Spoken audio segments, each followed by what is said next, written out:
Então, glória a Deus. A palavra que eu vou ministrar hoje, né? O pastor até falou comigo há uns dias atrás, aí ele disse assim: eu sei que você tem alguma coisa para falar. Aí eu disse: tenho mesmo, mas ainda estou sendo ministrada, né? Porque primeiro a gente recebe a mensagem para depois a gente poder compartilhar. Aí eu mostrei o título para ele, mas a página estava em branco ainda. Se deixa eu organizar aqui as ideias que na hora certa Deus vai me dar a graça de falar um pouquinho do que Ele vem trabalhando, ministrando em minha vida nos últimos meses. E o título, né, o tema da minha pregação de hoje chama-se Reconstruídos por Jesus, ou em Jesus.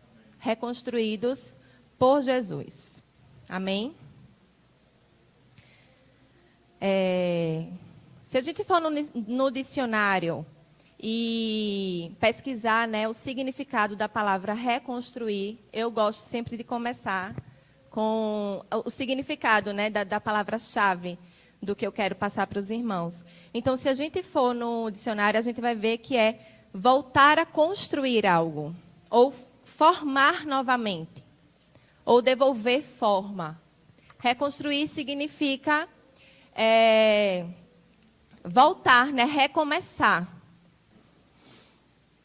E o que eu quero refletir hoje, nessa noite, né, com os irmãos, é: quais são as áreas da nossa vida que precisam ser reconstruídas? Porque ninguém está pronto. Ninguém nem nasceu pronto, nem está pronto ainda, né? A cada dia a gente tem algo para mudar, a cada dia nós precisamos reconstruir aquilo que não nos agrada ou que, por alguma maneira, não agrada ao nosso próximo. A gente precisa estar em constante evolução. Então, quais são as áreas da minha vida que eu preciso reconstruir? Eu tenho várias áreas da minha vida que eu preciso lapidar, que eu preciso trabalhar nelas. Mas quando a gente traz isso aqui para frente, aqui uma palavra, a gente tem que pensar nessa reconstrução à luz das Escrituras, né? Mediante a palavra, a Bíblia. Buscar primeiro as respostas aqui, para depois a reconstrução aconteça. Então, não é baseado no que eu acho, nas minhas emoções, no que eu penso. A reconstrução precisa acontecer mediante a luz da palavra de Deus. Amém? Quem aqui sabe qual foi o primeiro ato, talvez o primeiro registro na Bíblia de reconstrução? Que foi a primeira coisa que precisou ser reconstruída na Bíblia? Alguém sabe me dizer? Neemias, né, irmã? Alguém mais?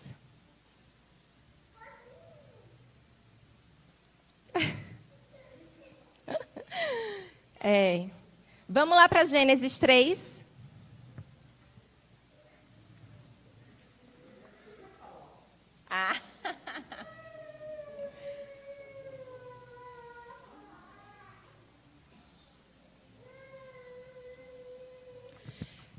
Gênesis, capítulo 3, relata o momento da queda, né?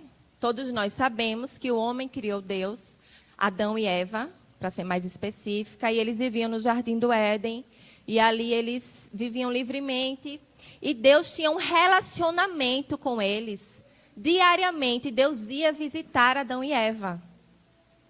Até que o pecado entrou.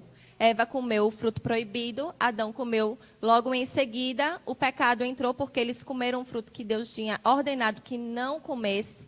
E nesse momento, o pecado entra e aí há uma quebra, né, desse relacionamento primeiro. No capítulo 3, no versículo 8, a gente vê dizendo: ouvindo o homem e sua mulher os passos do Senhor Deus, que andava pelo jardim, quando soprava a brisa do dia, esconderam-se da presença do Senhor Deus entre árvores do jardim. Adão e Eva ouviam os passos de Deus. Deus ia diariamente ter com eles, se relacionar com eles. Quando o pecado vem, tem a queda, né? E aí, no versículo 23, vou ler a partir do 22. Gênesis 3, 22. Então disse o Senhor Deus: agora o homem se tornou como um de nós, conhecendo o bem e o mal. Não se deve, pois, permitir que ele tome também do fruto da árvore da vida e o coma e viva para sempre. Por isso, o Senhor Deus o mandou embora do jardim para cultivar o solo do qual fora tirado. Depois de expulsar o homem, colocou a leste do jardim do Éden querubins e uma espada flamejante que se movia, guardando o caminho para a árvore da vida. Então, aqui o homem foi expulso do jardim. Então, mas Deus, a gente sabe, né? Isso aqui é o relato da queda, mas se a gente for continuar lendo, a gente sabe que Deus continuou se relacionando, que vieram vários outros homens profetas que tiveram um relacionamento, que viram o Senhor face a face, mas não daquela forma como era com Adão e Eva, onde ele ia diariamente, onde eles conseguiam ouvir os passos. Esse relacionamento precisou ser reconstruído. Então, quando a gente fala em reconstrução, a gente pensa logo, lembra logo de Neemias, de Esdras, mas, na verdade, a primeira reconstrução registrada na Bíblia foi o relacionamento do homem com Deus. Amém? Tudo ok até aqui? Bem claro?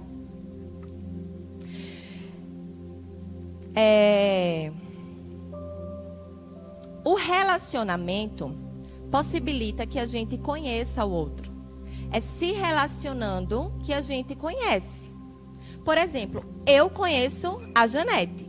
Eu me relaciono com a Janete. Eu a conheço porque eu a encontro 2 a 3 vezes por semana, às vezes mais. Temos encontros e a gente se encontra. Eu já consigo identificar algumas expressões faciais da Janete pelo gesto. Eu conheço a Janete porque eu me relaciono com a Janete.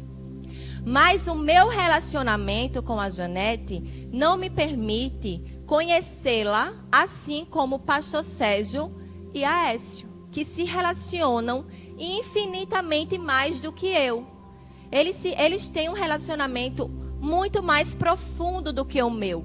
Então, logicamente, eles a conhecem muito mais do que eu. Do mesmo jeito que eu conheço o Robinho muito melhor do que a maioria de vocês. Acho que do que todos vocês. O pai dele está ali. Mas eu acho que de todos. Por quê? Porque quando a gente se relaciona, é que a gente passa a conhecer verdadeiramente as pessoas. E assim também é com Deus. A gente precisa se relacionar com Deus para que a gente possa conhecê-lo. O relacionamento com o Espírito Santo, que é uma pessoa.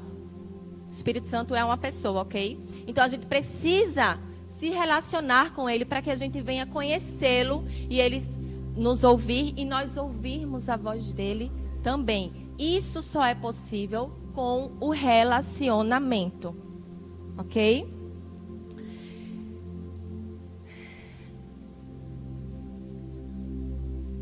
Só podemos construir um relacionamento verdadeiramente profundo com Deus através de Jesus. Porque em João 14,6 está escrito: eu sou o caminho, a verdade e a vida. Ninguém vem ao Pai senão por mim. Então ele é o caminho para um relacionamento verdadeiro com Deus. Me relacionando aqui, a gente ainda pode ser tratado, porque a gente passa a conhecer tão bem a pessoa, você já sabe o que desagrada aquela pessoa, então você já se priva de fazer algo para não desagradá-la. Do mesmo jeito acontece com Deus. Quanto mais eu me relaciono, mais eu conheço o coração de Deus, mais eu sei o que o agrada e eu sei também o que não agrada a Deus. Então, à medida que eu vou me relacionando, à medida que eu vou conhecendo, eu vou percebendo mais o coração de Deus e vou moldando o meu comportamento para agradá-lo. Então, relacionamento com Ele é fundamental. Se a gente está aqui na igreja, se a gente recebe Jesus, se a gente tem a Bíblia, e se a gente não muda, se existem áreas da nossa vida que nos incomodavam antes da gente ter esse insight e não mudou, tem algo errado. Porque quando Jesus entra verdadeiramente, quando a gente busca esse relacionamento, tem que transformar, tem que reconstruir. No Antigo Testamento, né, que é onde está o livro de Gênesis que eu li e outros livros, a gente sabe que o relacionamento com Deus era feito, né, através de pessoas específicas, os sacerdotes. Existia um momento específico para isso, se eu não me engano, era uma vez ao ano, né? Existia todo um ritual, toda uma preparação, toda uma consagração para que aquelas pessoas que eram escolhidas, os sacerdotes, iam se achegando, né? Até chegar lá ao Santo dos Santos, e ali Deus vinha e se relacionava com eles, e eles tinham esse contato com o Senhor. No Novo Testamento, que é de Jesus para frente, o véu foi rasgado. A gente pode se relacionar com Ele a todo instante. A todo instante. Então, se a gente não toma proveito disso para nos reconstruir, para nos transformar, onde a gente reconhece que a gente precisa, a gente está simplesmente desperdiçando o sacrifício que Jesus fez na cruz. Porque ele foi aquela cruz para que a gente resgatasse esse relacionamento. E hoje a gente tem livre acesso. Glória a Deus. E aí, né, como a irmã Luciana já deu aí um spoiler, é impossível falar em reconstrução e não lembrar de Esdras, de Neemias, né? Que foram profetas separados para reconstruir o templo e o muro de Jerusalém no período, né, pós... como é que chama? Na Babilônia, que eles estavam exilados. Isso, pós-exílio, eles vinham de um processo de exílio na Babilônia. Então, pós esse período, Neemias e Esdras são separados para trabalhar na reconstrução do templo e do muro de Jerusalém. Eu vou lá para Esdras, apesar de que não vou me aprofundar muito lá, mas só para a gente dar uma pincelada aqui. Eu li recentemente, foi um dos grandes motivos nessa palavra, foi a leitura do livro de Esdras e Neemias. Fala muito de reconstrução, e aí Deus falou muito forte.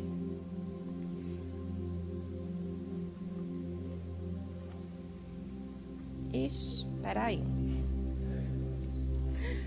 Está se escondendo.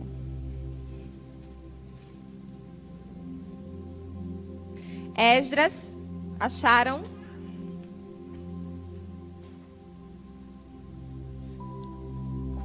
Achei. Vou falar bem rapidamente, né, sobre os dois. Eles eram profetas contemporâneos. Esdras era escriba, era um conhecedor, estudioso da lei de Moisés.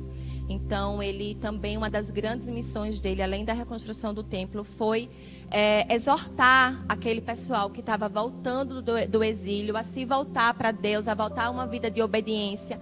E isso ele explicando a palavra de Deus. No capítulo 7, a gente vê aqui, no capítulo 7, o versículo 6 diz: Este Esdras veio da Babilônia. Era uma escriba que conhecia muito a lei de Moisés, dada pelo Senhor, o Deus de Israel.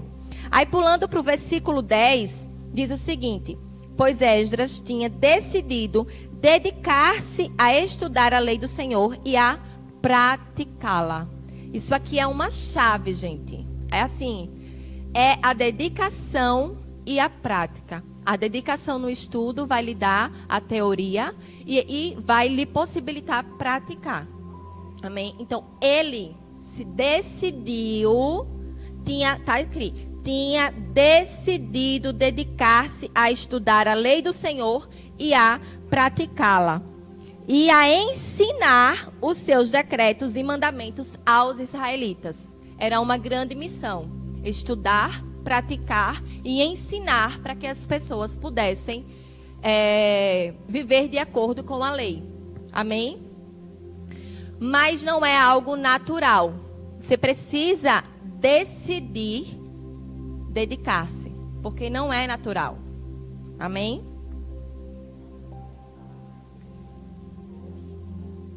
Disposto o coração. É, verdade, verdade. Se a gente for lendo os livros, a gente vai ver muito as palavras despertou o coração, aqueles que o Senhor despertou o coração, e muita palavra reconstrução. Decidir verdadeiramente. E Neemias executa a reconstrução dos muros. Dos muros, porque as cidades eram rodeadas de muros. E o muro, historicamente falando, para aquela época, era mais importante do que a cidade em si, porque os muros representavam a proteção.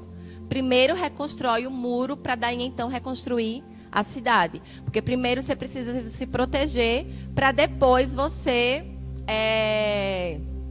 construir, no caso aqui, a cidade, né? Primeiro constrói o muro, vem a proteção para depois Deus trabalhar, né? No caso da gente, qual é a nossa proteção? Está lá em Efésios 6, armadura, escudo, capacete. Essa é a nossa proteção. Depois que a gente se reveste com essa armadura, aí Deus vai começar a nos construir ou reconstruir interiormente. Amém?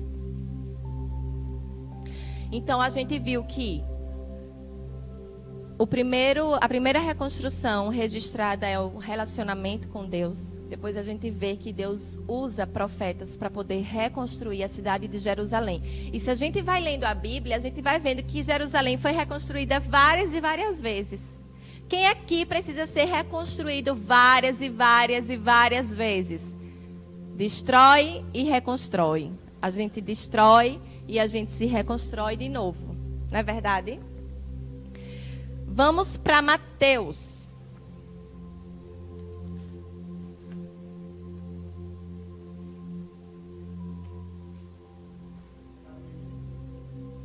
Sete.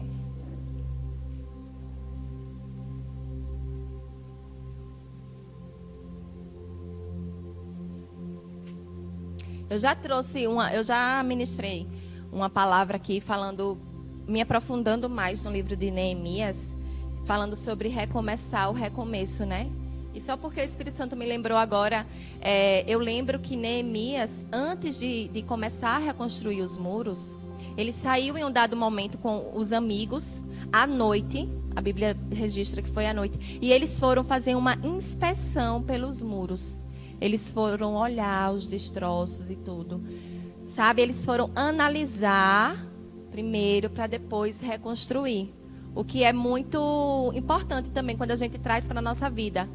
Aonde eu estava, aonde eu estou e aonde eu posso chegar.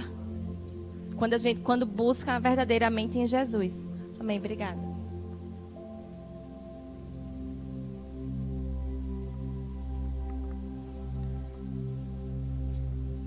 Em Mateus capítulo 7, aqui o próprio Jesus fala aqui de uma construção.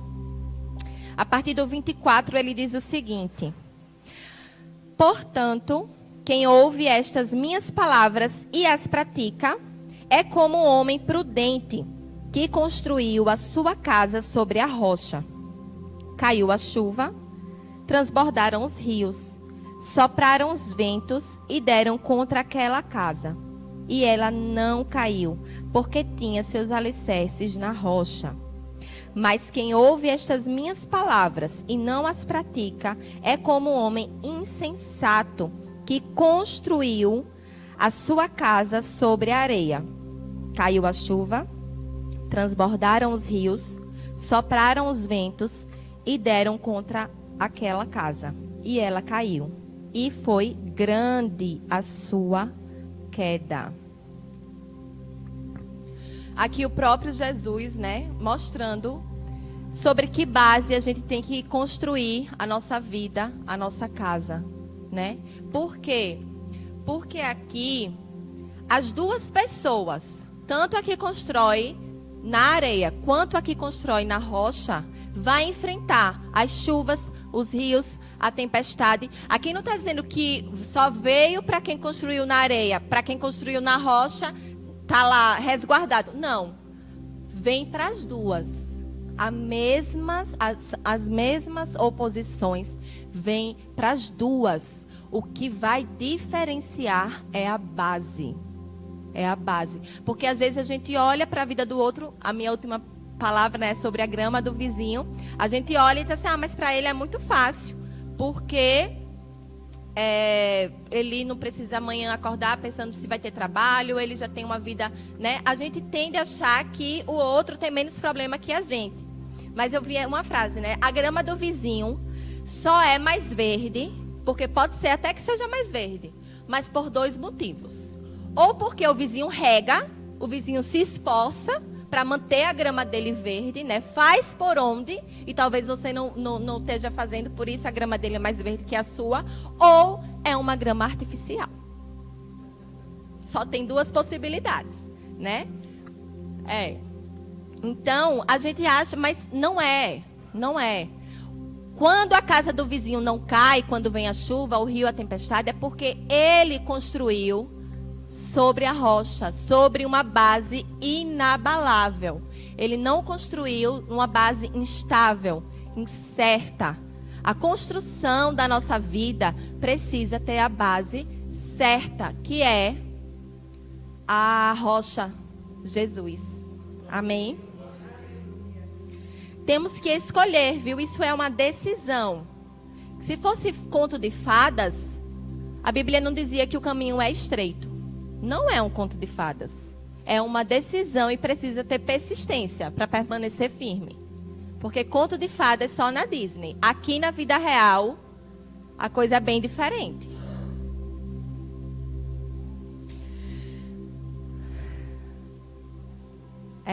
Reconstrua sua vida sobre a palavra que é imutável. A Bíblia diz. Eu gosto de dizer assim, pode ser que alguém esteja estranhando, porque eu estou sempre falando, a Bíblia diz. Porque não é o que eu acho, não é o que eu penso. Precisa ficar bem enfatizado aqui, que é o que está escrito, não é o que a gente pensa. Por isso que eu digo, está na Bíblia dizendo assim, céus e terras passarão, mas a sua palavra não passará. Então, qual é a base inabalável para eu construir a minha vida, o meu lar, a minha família? É a rocha, é Jesus, através do conhecimento da palavra. Amém? O meu conselho é: reconstrua a sua vida saindo do raso. Eu vou repetir. Reconstrua a sua vida saindo do raso. Busque o profundo. O profundo. Porque a superfície, ela não reconstrói. Ela não transforma. O que realmente transforma é a profundidade do relacionamento que eu falei lá atrás. O nosso relacionamento com Deus. Vocês imaginam, eu ainda não tive a oportunidade, quem me conhece sabe que talvez nem seja uma grande vontade, mas vocês imaginam uma pessoa que já mergulhou lá no oceano, lá com aqueles tubos de mergulho, aqueles mergulhos que tem muitos mergulhadores que fazem, bota aquele cilindro, né? Você imagina uma pessoa que já teve essa experiência e vai lá para a praia e fica ali no rasinho. Acho que deve pensar, o que é que eu estou fazendo aqui? Porque depois de você viver uma experiência lá no profundo, o rasinho da praia não apetece os olhos, não é a mesma coisa, né? Então, o raso não transforma, o raso não reconstrói. A reconstrução vem quando a gente começa a buscar o mais profundo.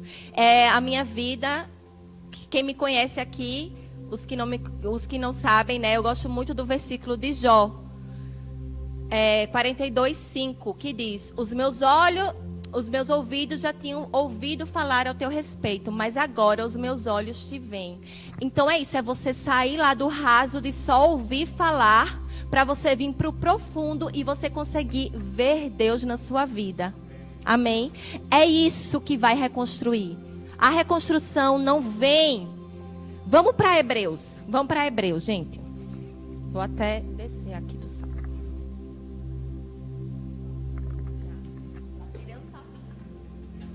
Vamos para Hebreus, que agora vai começar.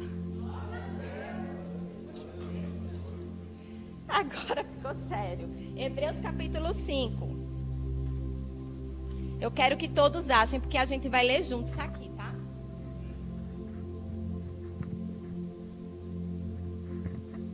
Hebreus capítulo 5, a partir do versículo 7. Vejam só, vamos acompanhando. Durante os seus dias de vida na terra, Jesus ofereceu orações e súplicas em alta voz e com lágrimas. Jesus ofereceu orações e súplicas em alta voz e com lágrimas. Aquele que o podia salvar da morte, sendo ouvido por causa da sua reverente submissão. Qual é a informação que a gente tem aqui? Jesus orava, suplicava, chorava e era ouvido porque era submisso ao Deus Pai. Amém? Embora sendo filho com letra maiúscula, embora sendo filho, ele aprendeu a obedecer por meio daquilo que sofreu. Jesus enfrentou sofrimentos. Amém? Embora sendo filho, ele aprendeu a obedecer por meio daquilo que sofreu. E uma vez aperfeiçoado, porque o sofrimento aperfeiçoa. Quem concorda? Né? E uma vez aperfeiçoado, tornou-se a fonte da salvação eterna para todos os que lhe obedecem. Não é para todos, é para todos que lhe obedecem. Amém? Ele é a fonte de salvação para os que obedecem. Sendo designado por Deus sumo sacerdote, segundo a ordem de Melquisedeque. Amém? Vamos continuar aqui no 11. Quanto a isso, temos muito o que dizer. Coisas difíceis de explicar. Porque vocês se tornaram lentos em aprender. Embora a esta altura já devessem ser mestres, precisam de alguém que ensine a vocês novamente os princípios elementares. Precisam de alguém que ensine a vocês novamente os princípios elementares da palavra de Deus. Veja bem o que é que o autor de Hebreus está dizendo aqui.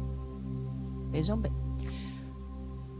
Vocês já eram para ser mestres. O que são princípios elementares? Os princípios elementares é o básico, é a introdução, é lá o raso, a superfície. E as pessoas que estavam ouvindo essa mensagem aqui já deviam ser mestres, mas não quiseram, eram lentos para aprender, ficavam distraídos. Então, eles precisavam estar sempre voltando lá para a alfabetização para aprender, quando na verdade eles já deveriam estar sendo mestres, eles já deviam estar fazendo o papel de ensinar, mas não quiseram. Vamos continuar. Estão precisando de leite e não de alimento sólido. Quem se alimenta de leite ainda é criança e não tem experiência no ensino da justiça. Mas o alimento sólido é para os adultos, os quais, pelo exercício constante, tem algumas versões que diz pela prática, né? Tornaram-se aptos para discernir tanto o bem quanto o mal. Gente, vejam só. Quando é que a gente se torna apto para discernir o bem e o mal? Quando a gente começa a se alimentar de comida sólida. O que toma leite, ele não consegue discernir, ele não entende as questões espirituais, ele fica lá sempre nos princípios elementares. É uma pessoa que não busca evoluir, que para ela a superfície, lá o rasinho molhando o pezinho, tá ótimo. Quando na verdade a gente precisa buscar o profundo, porque precisamos de mestres para ensinar outro, A Bíblia diz que a criação anseia ardentemente pela manifestação dos filhos. Deus está esperando ansiosamente, ardentemente, que os filhos se manifestem, mas os filhos querem ficar no leite. Então, reconstrução, onde é que isso está na reconstrução? Por que eu quero ser reconstruída? Por que eu quero evoluir? Por que eu quero ser reconstruída a cada dia? Porque eu quero ajudar outras pessoas, reconstruídos para reconstruir, curados para curar. Primeiro tem que vir para mim, tem que ser em mim, para que eu seja instrumento. Deus não vai permitir que você fira pessoas. Então Ele não vai lhe usar enquanto você não se manifestar no seu propósito. Por quê? Porque pessoas feridas ferem. Pessoas feridas ferem. Só quem tem o poder de ser uma pessoa que leva a cura é quem já se curou. Você não consegue cuidar de uma pessoa se você tem uma ferida enorme no braço, na mão. Você não vai conseguir ser útil naquele momento para tratar de uma ferida, porque você já está ferido. Você precisa receber a cura. Só que para isso precisa entender isso aqui. Sair dos princípios elementares, tem que buscar o profundo, tem que querer a comida sólida. Adultos, aqui ele diz o seguinte: alimento sólido é para os adultos. Eu tenho 3 crianças em casa. Eu sei o que é ser criança, eu já fui criança. A vida adulta é diferente, é outro ritmo e a gente precisa andar no ritmo. Não tem como eu ser mãe de 3 crianças e querer ter o mesmo comportamento deles. Não, eu tenho que ter o comportamento de uma adulta. No mesmo jeito é na nossa vida espiritual. A gente não pode querer se comportar como crianças, quando na verdade já deveríamos ser mestres. Existem pessoas que estão esperando que o propósito de Deus se manifeste na sua vida, na minha vida, para que a gente possa alcançar. Porque tem um grupo específico que o pastor Sérgio não vai alcançar. Sou eu, é você, é você, é você. A gente tem que se unir, é a igreja. É a igreja. Mas isso só acontece para aqueles que buscam o profundo. Como eu já falei, o raso não reconstrói nada nem ninguém. Amém. Era isso que eu tinha para compartilhar nessa noite. Espero que tenha sido edificante para vocês. Espero ter me feito entender. Tem pessoas que eu gostaria muito que estivessem aqui para ouvir, mas eu posso ir até elas pregar essa ministração, porque Deus falou tremendamente comigo. Tem muitas áreas que eu preciso reconstruir. Sabe uma área da minha vida que está sendo reconstruída? Eu tinha a ideia que eu precisava dormir 8 horas por noite.